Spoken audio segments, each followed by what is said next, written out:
The newly named Tsi Niionkwarihò Tsitewaháhara'n Center opened its doors to the community on Friday, September 19th for a special grand opening and announcement of the combined effort between the Kanien'kehá Onkwawén Raotitióhkwa Language and Culture Center and the Mohawk Council's former Language and Culture Center, and KTV was on hand.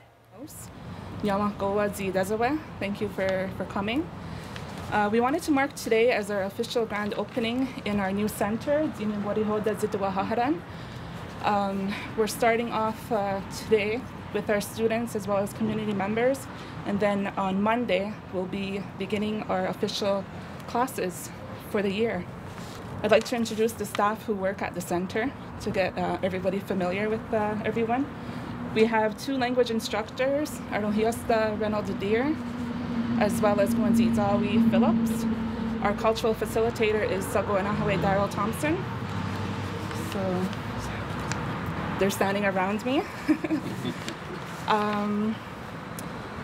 A little background about the program. We began in 2007 and we're currently going into our 8th year of operation.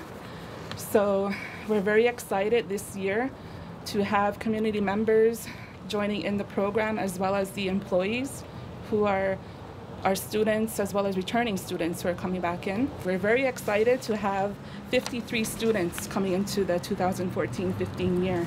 And that includes 16 community members, if I have my numbers right.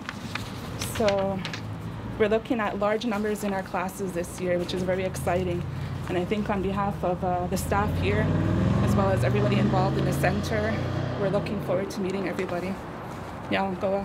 Over the years, we were able to set up the language center that was at the old K103 building, and we were really proud of that. But now that we have a new facility, we see that this can last a very long time. I asked Shara for some numbers just to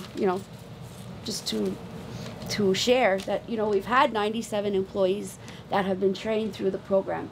Not all of them have graduated. Some of them are still in the program. Some of them, for reasons, couldn't continue.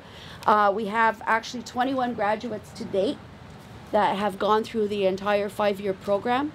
And we're really hoping that they're going to come back into the workplace and help to utilize the language in the everyday work that we do, so that it's not just when you go to the classroom you speak, but when you're dealing with people like me who haven't been able to take the training, you can still help us to start to bring the language back into the workplace. So how we came to be here today, the Cultural Center and the MCK Language and Culture Training Program, there's been representatives from both groups that have been working for just over a year now on a language awareness campaign.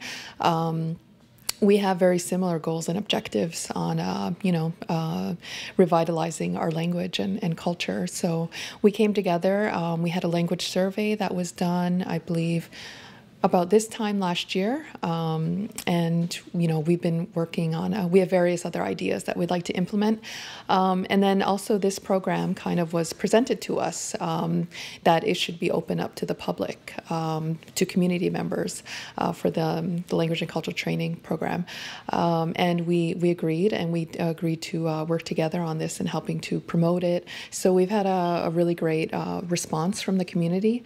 This idea of these 2 programs and organizations coming together has been in the works for a while. Myself as the portfolio chief on language and culture, I am the liaison to the KOR board, as well as the port chief for Tsi Niionkwarihò Tsitewaháhara'n.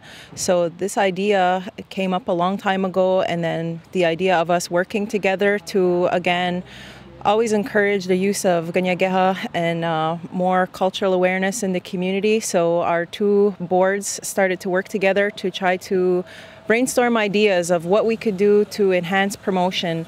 And then this idea of our program being offered to the community came up, but again, because Onkwawén Raotitióhkwa has the mandate for language and culture in the community, we didn't want to be perceived that we were stepping on their toes, so we thought, well, let's not try a collaborative effort to open it up to the community, and that's what we see here today. So really happy to hear that a number of community members, upwards of 15 to 20, have actually signed up So again, it's a one-year pilot project, the MOU, see how it works out. We're going to reevaluate, and but I think it's going to be a positive, successful thing moving forward. Again, the end goal is that we see more Kanien'kehá using Onkwawén, Tsitewaháhara'n Center.